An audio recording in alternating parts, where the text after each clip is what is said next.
Welcome to English Reading for Learning. The Just Queen. A moral story: we must be compassionate towards all. Queen Diana was known for her justice and her kindness. Everyone in her kingdom loved and respected her. Once on her tour of the kingdom, Queen Diana saw a piece of land next to the river. She wanted to build a palace there.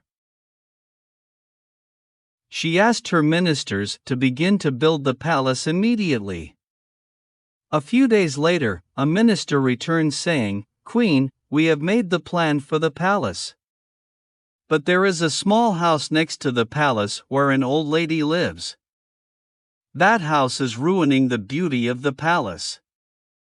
Provide the lady with a better house and tell her to move there," ordered the queen.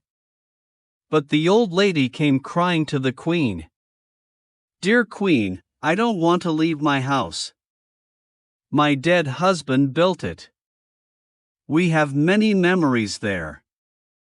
The kind queen allowed the lady to stay in her house. Thanks for watching and listening. Please click like and subscribe for new and latest uploads.